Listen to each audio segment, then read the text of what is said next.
Il y a quelques années encore, ces vieilles machines à laver auraient fini à la décharge. Aujourd'hui, en quelques tours de vis, elles échappent à la casse. Réparer plutôt que jeter, c'est le nouveau credo de beaucoup de consommateurs. Sauf qu'il y a pénurie de réparateurs. Monsieur, bonjour. Giancarlo Silverio vient tout juste d'entrer dans le métier. Alors, voir la machine. Avant, il était chauffagiste. Depuis 6 mois, il répare des machines, des fours, des frigos. Qu'est-ce qui vous arrive exactement? Du coup, ça lave plus très bien. Aujourd'hui, c'est un lave-vaisselle qui l'attend. Et en fait, il lave à l'eau froide. Ça m'embêterait vraiment de le remplacer. Parce que refaire tout le réencastrage et tout, il faut trouver les bonnes mesures, etc. Ce sera plus une tannée. Quelques minutes lui suffisent pour sortir et démonter l'appareil. On va confirmer avec le multimètre. Avant de poser son diagnostic. Mais là, le problème, il est là. C'est votre quart de puissance qui n'envoie pas la tension nécessaire. Ce travail, il l'a trouvé un peu par hasard sur Internet. Pendant le premier confinement, j'ai commencé à regarder des tutoriels pour pouvoir apprendre à réparer des appareils, n'importe quel appareil. Du coup, j'ai eu la publicité comme quoi il faisait une formation qui était accessible et tout. J'ai envoyé mon CV, on m'a convoqué et voilà.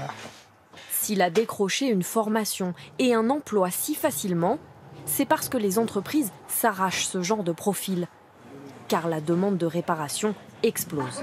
Nous avons ici donc tous ces appareils qui sont arrivés hier ou avant-hier.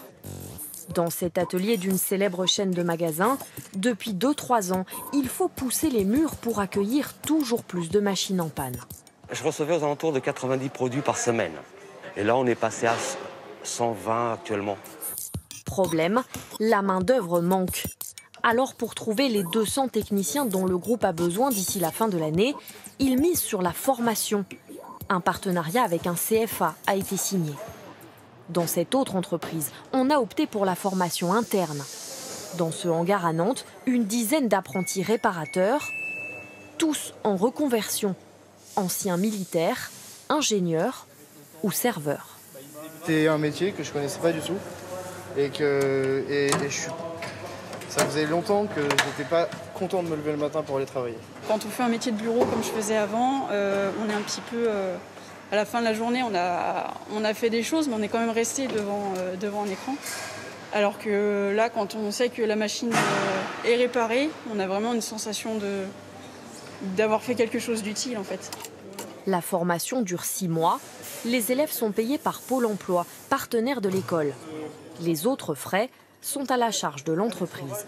Le coût par élève, c'est à peu près 10 000 €. Et donc, ce sont 10 000 € qui sont investis par l'entreprise, puisqu'on en a besoin pour envisager sereinement notre développement. Selon leur niveau d'expertise, les techniciens gagnent entre 2 000 et 3 000 € bruts par mois.